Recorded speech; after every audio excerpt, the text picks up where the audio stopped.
Olá, esse é o Caminhos do Espiritismo no canal Paz e Bem. Nós estamos estudando um novo livro que se chama O Céu e o Inferno. E o Felipe, que é nosso moderador no Sejus, já conhecido de vocês, hoje está aqui para nós fazermos essa introdução ao capítulo 2, que chama Da Apreensão Diante da Morte. Tudo bem, Felipe? Tudo bem, Carla? Bom dia, galera do canal Paz e Bem. Bom dia, galera do Sejus. Bom dia a todos aqueles que apareceram e nos encontraram. E, é claro, boa tarde, boa noite, boa madrugada, porque, afinal, a qualquer momento vocês podem acessar esse vídeo e podemos também ver sempre com cuidado e com cautela tudo aquilo que dizer respeito ao nosso trabalho. Vamos conversar então, Carlos? Vamos lá, começando o estudo. Causas da apreensão diante da morte, que é super atual com essa questão da pandemia. Nós já estudamos isso brevemente no Livro dos Espíritos e nas outras obras, mas agora ele vai ampliar esse pensamento. Então, vamos lá. É sempre importante lembrar que o Livro dos Espíritos é a base de toda a doutrina. Mas quando a gente quer estudar a doutrina espírita, a gente precisa realmente também estudar as outras 4 obras. E a gente está pegando agora, por último, o livro Céu e Inferno, que traz realmente um trabalho muito interessante sobre esses assuntos. E aí vamos começar falando, eu queria começar primeiro pegando um pouco do que é o medo da morte nos dias de hoje. Eu achei o site da psicóloga Tayana Brotto, que fala de uma maneira muito interessante sobre essa origem do medo da morte nos dias de hoje, já que Kardec trabalha de uma outra maneira na época, foi 1865, se não me engano, em que ele trouxe esse livro com mais tranquilidade. Então, por exemplo, o que os psicólogos hoje trabalham com a ideia do medo da morte é que, de acordo com o processo de evolução física, ter como base a morte.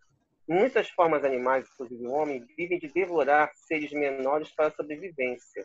E aí a gente deve considerar esse fato também ocorreria conosco, ou seja, nós também poderíamos ser devorados e tudo mais.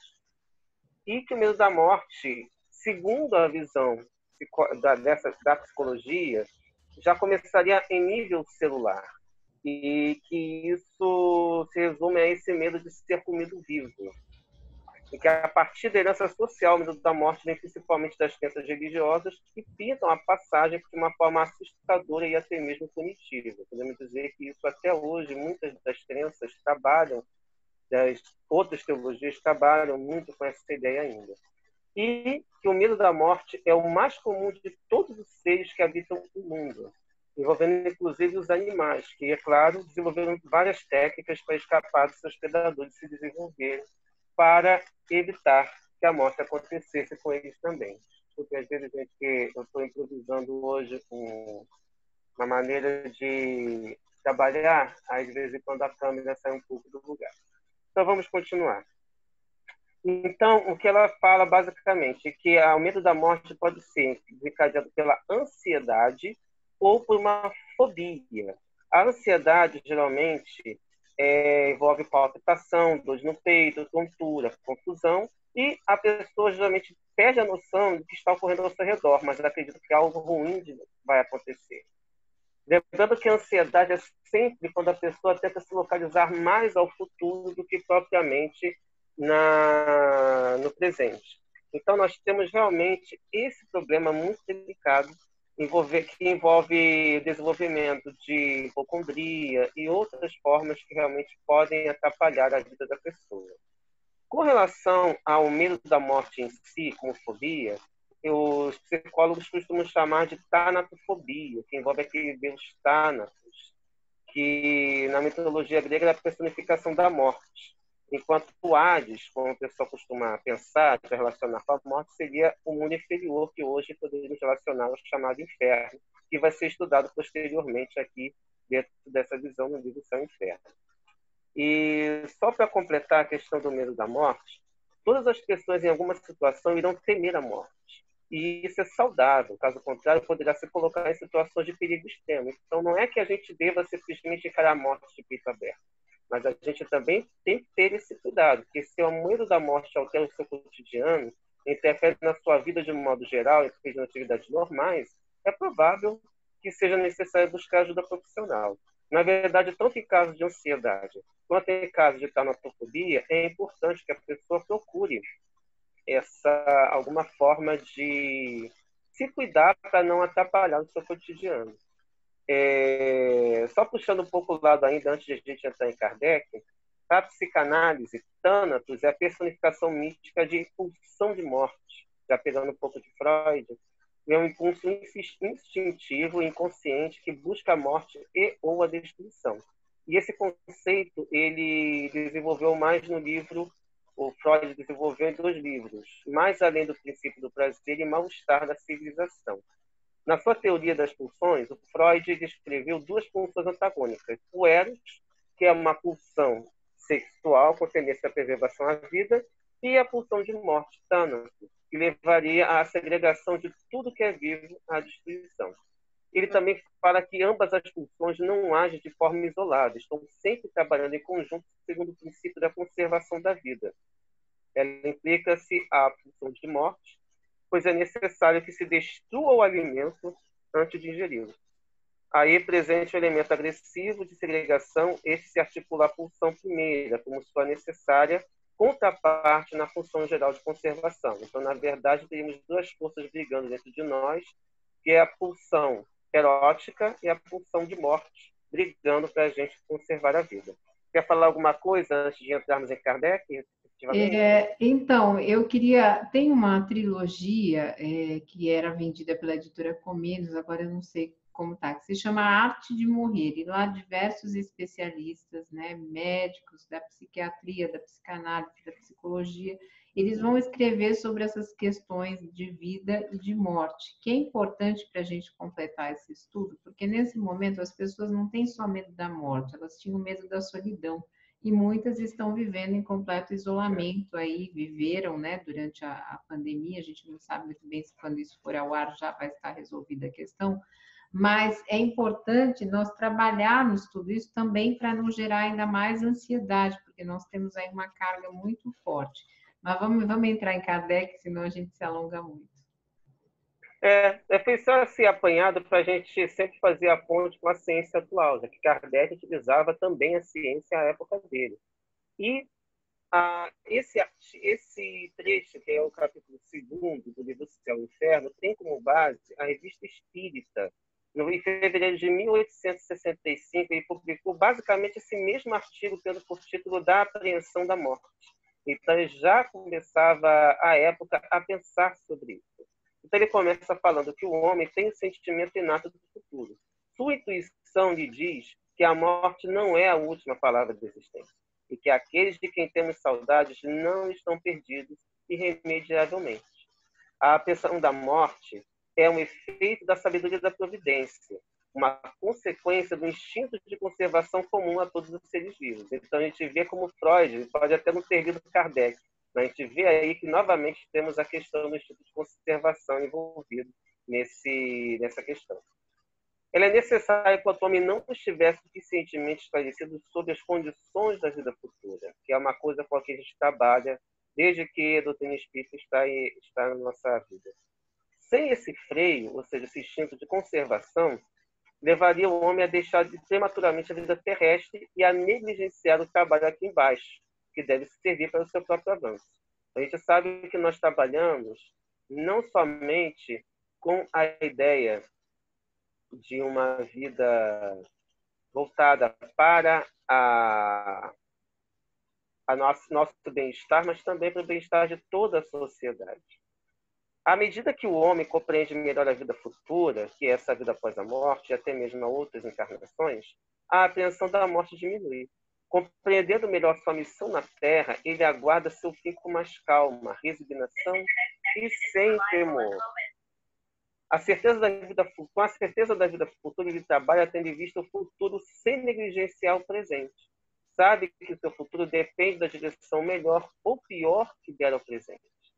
E é claro, lembrando que a certeza de reencontrar os amigos depois da morte, de saber que não se perde o fruto de nenhum trabalho, de crescer incessantemente em inteligência e perfeição, dá a todo mundo paciência de esperar e coragem de suportar as fadigas e as dificuldades momentâneas da vida terrestre. já que a gente não pode ficar sem ela de alguma forma. Qual o grande problema que a gente encontra no nosso cotidiano? Nós costumamos nos apegar ao exterior. O homem vê a vida apenas no corpo, ao passo que a vida real está na alma. Por isso que Kardec sempre falava, ou estava mais ou menos claro, que a grande missão da doutrina espírita era vencer o materialismo. E o mais interessante é que a academia, pouco depois, de acordo com o que a gente lê na tradução da Gênese de Paulo Henrique de Figueiredo, abraçou o materialismo de uma forma muito contundente, algo que parecia não estar muito presente em Kardec, na época de Kardec. Quer falar alguma coisa, Carla, antes de a gente prosseguir? Não, eu só queria falar que, às vezes, quando você for ler o texto, se eu conseguir achar o parágrafo, você me disser, aí eu vou projetar um pedacinho dele, embora não seja a mesma edição que você está usando, é só a edição que eu encontrei online, mas, de repente, facilita para as pessoas estudarem. Mas vamos seguir. Tranquilo. Eu só peguei uns trechos, senão realmente fica um pouco cansativo só ler. Aí, o que é? Estou agora no item 5º. Não sei se isso aqui, de repente, vale a pena. Eu só vou ler o início do item 5º, depois eu vou dedicar um pouquinho mais ao item 6º. No item 5º, nós temos logo no início o seguinte. Este estado de coisas é mantido e prolongado por causas puramente humanas, que desaparecerão com o progresso. A primeira é o aspecto sobre o qual é apresentada a vida futura, aspecto que poderia bastar a inteligências pouco avançadas, mas não consegue satisfazer as exigências da razão dos homens que a refletem. Isso é uma afirmação que hoje a gente pode considerar um pouco complicada, porque para muitas pessoas basta saber que vai para o céu e que vai para o inferno. Mas para muitas pessoas, hoje, isso não é suficiente. Na época de Kardec também não era suficiente, e por isso que, de certa forma, o ateísmo foi algo que se tornou maior do que a gente possa imaginar. E aí, do item 6º, o Kardec procura trabalhar um pouco mais esses detalhes. Outra razão que prende as coisas da Terra, mesmo aqueles que creem mais firmemente na vida futura, deve ser a impressão que conservam do ensino que lhes é dado sobre isso desde a infância. O quadro que a religião faz dela não é preciso convir, nem muito sedutor, nem muito consolador. De um lado, vêm-se aí as contorções dos danados, que espiam nas torturas e chamam-se, enfim, seus erros de um momento, para quem os séculos sucedem aos séculos sem esperança de abrandamento nem de compaixão. E o que é mais impiedoso ainda, para quem o arrependimento é sem eficácia. Então, aqui nós temos uma visão de que, para quem errou, é sofrimento, independentemente de o erro ter sido pequeno ou o erro ter sido grande. De outro lado, as almas lânguidas e débeis do purgatório, de boa vontade dos vivos que rezarão ou mandarão rezar por elas, sua libertação e não dos seus esforços para progredir. Estas duas categorias compõem a imensa maioria da população do outro mundo. Ou seja, aqueles que não atingiram o que a gente poderia dizer que é um grau de santidade ou de perfeição já aqui na Terra. E acima, plana a categoria muito restrita dos eleitos, que gozam durante a eternidade de uma beatitude contemplativa. Essa eterna inutilidade, sem dúvida preferível ao nada, não deixa de ser de uma fastidiosa monotonia. Então temos um outro problema, na verdade. Temos 3 problemas. Daqueles que erraram pouco e vão para o inferno, daqueles que ficaram no meio termo e ficariam nesse purgatório, e aqueles que seriam muito restritos, aquelas pessoas que vão ser chamados mundo dos eleitos, ou muitas vezes conhecidas como céu, e que, a bem da verdade, ficam numa beatitude contemplativa sem fazer nada além de ficar louvando a Deus. Aí, partindo um pouco para a metade para a metade não, mas mais pulando as 2 próximas frases, eu vou pegar aqui.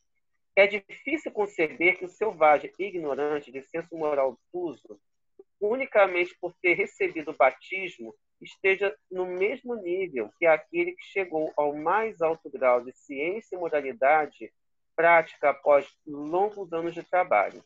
Ou seja, como é que a gente consegue comparar uma pessoa que conhece tudo? Nós, por exemplo, que estudamos alguma coisa, estamos aqui debatendo um pouco sobre religião, vamos ter a mesma condição daquele que não estudou nada. E ainda coloca uma outra questão polêmica. é ainda menos concebível que a criança morta na primeira infância, antes de ter a consciência de si mesma e de seus atos, goze dos mesmos privilégios pelo fato de uma cerimônia na qual sua vontade não teve nenhuma participação. Então, são várias polêmicas que Kardec coloca com relação a essa visão estanque de uma vida pós-morte. Ou seja, ou você vai para um lado, ou você vai para o outro, como se fossem gavetas. E o que o Kardec depois segue no item 7, falando? Mais de um crente se diz em seu foro íntimo que, visto que seu futuro está assegurado pelo cumprimento de certas fórmulas, ou por dons póstumos que não os privam de nada, seria supérfluo impor-se sacrifícios ou um incômodo qualquer em benefício de outrem, já que se pode obter a salvação trabalhando cada um por si. Ou seja, não haveria solidariedade entre as pessoas. Não precisaríamos ser solidários, não precisaríamos ser caridosos uns com os outros. Voltando para o texto. Seguramente, este não é o pensamento de todos, pois há grandes e belas exceções, mas não se pode dissimular que é o da maioria, sobretudo das massas pouco esclarecidas, e que a ideia se faz das condições para ser feliz no outro mundo não mantenha o apego aos bens deste aqui, e, por conseguinte, o egoísmo. Então, qual o grande problema que nós vemos aí? É que essa visão de céu e de inferno estanques acabam sendo uma espécie de glorificação do egoísmo. Nós não passamos a olhar os outros como irmãos, que é justamente o contrário do que o Cristo pregou. E que é uma das coisas que os próprios espíritos nos colocam de uma forma evidente quando eles colocam a situação deles, e que na segunda parte do livro Céu e Inferno, quando estudarmos, vamos ter mais condições de analisar. Quer falar alguma coisa, Carla? Então, eu queria falar duas coisas. Tem alguma coisa que está dando ruído. Eu não sei se é o microfone que está passando na camisa, alguma coisa está dando ruído. Mas a outra coisa que eu queria falar é o seguinte: na segunda parte, nós vamos ter os exemplos práticos. Os próprios espíritos voltam e começam a contar como é que estão diante do que viveram e qual é a sua condição na espiritualidade, na erraticidade. Então, seria muito... Peraí, deixa só o Felipe arrumar.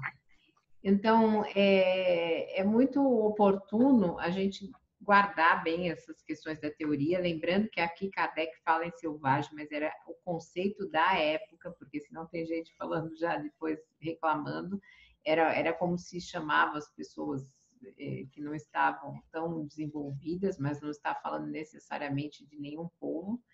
E na segunda parte, quando vierem os casos práticos, nós vamos entender bem tudo isso que ele está falando. Então, podemos seguir. Vamos lá, Felipe. Melhorou o ruído ou não? Não, quando você fala... Será que não é o próprio fone que está com o microfone estourado? Pode ser. Deixa eu tirar o fone. Talvez fique melhor. Melhorou? Peraí, fala mais. Vamos ver. Melhorou? Melhorou muito. É o fone. Melhorou muito. Tá. É o fone mesmo. Peço desculpas a todos, então vamos prosseguir. Estamos chegando ao final do capítulo, aí fica mais tranquilo. É porque hoje aqui o dia está um pouco agitado, então já viu. Bom, vamos então passar. É importante você falar isso, cara, porque realmente a linguagem de Kardec, como era uma linguagem mais eurocêntrica, então fala de selvagens de uma maneira um pouco como hoje a gente jamais falaria. Bom, então passamos agora para os 3 últimos itens. No item 8º, nós temos o seguinte: ele fala sobre a questão dos costumes, que a morte é cercada apenas de cerimônias lúgubres, que aterrorizam mais do que provocam esperança. Hoje a gente tenta não ser tão, de repente, trazer coisas terríveis para a nossa morte. Muito pelo contrário, a gente costuma trazer de uma maneira mais suave, mais amorosa. Especialmente nesse momento, a gente precisa realmente ter mais cuidado com relação a isso.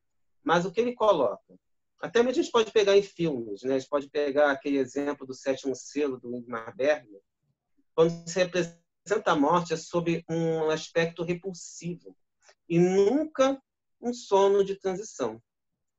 Até os filmes mais recentes têm mostrado um pouco um outro lado disso, mas, de qualquer forma, na época que Kardec estava encarnado, isso realmente era muito mais forte.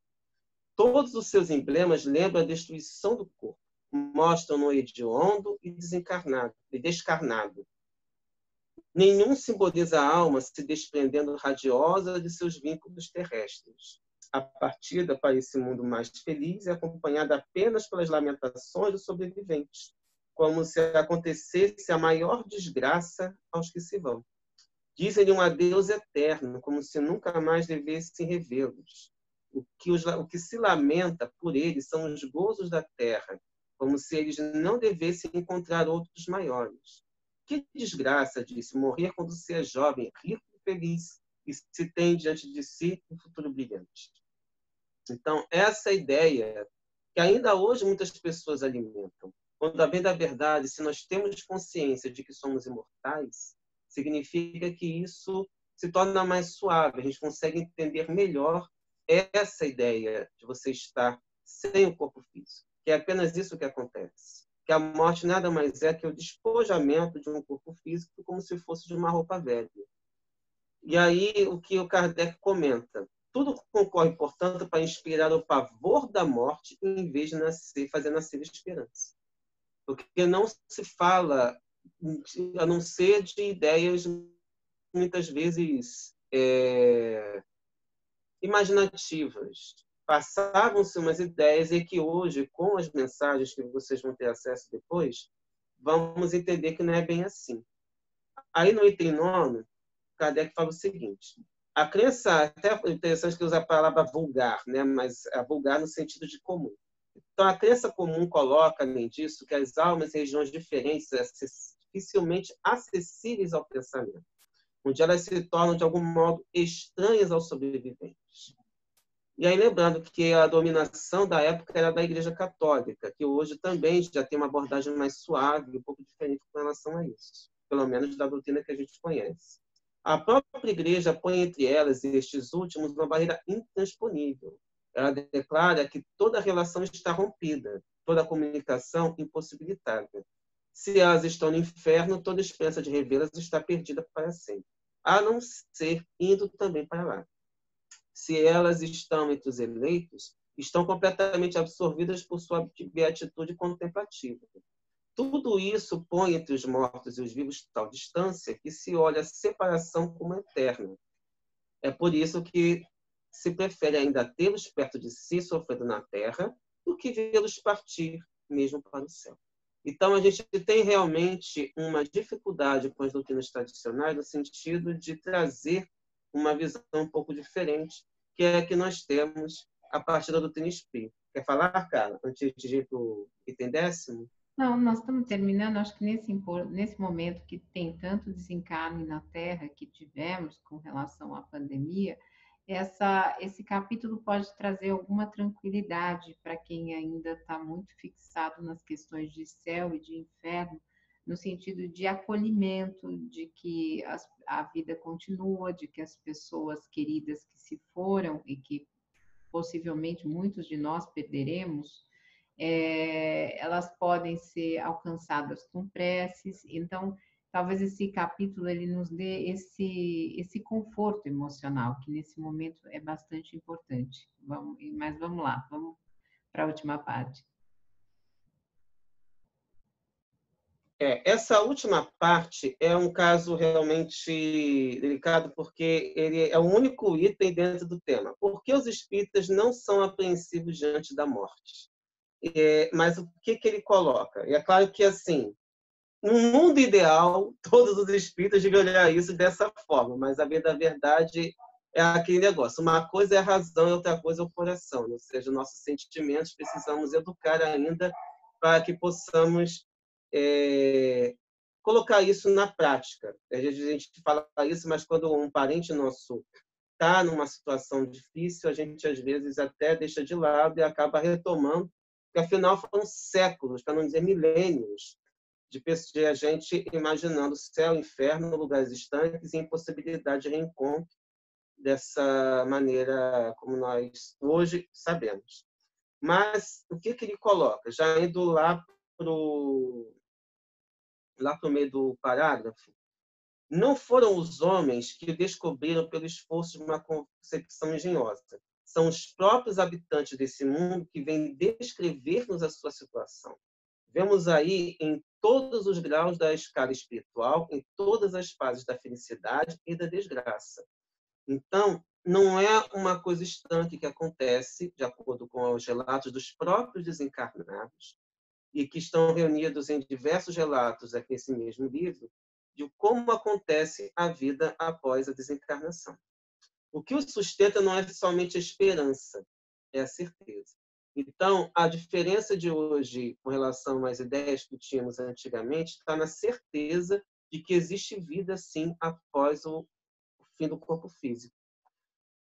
A princípio, todos nós devemos ter sempre em mente o seguinte: nós sabemos que a vida futura não é mais do que a continuação da vida presente.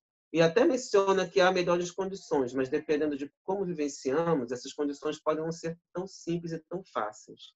Mas tendo conhecimento de que existe vida após a morte, até o processo de desprendimento fica mais fácil, porque quando costumamos passar por esse processo, vem equipes específicas para nos ajudar.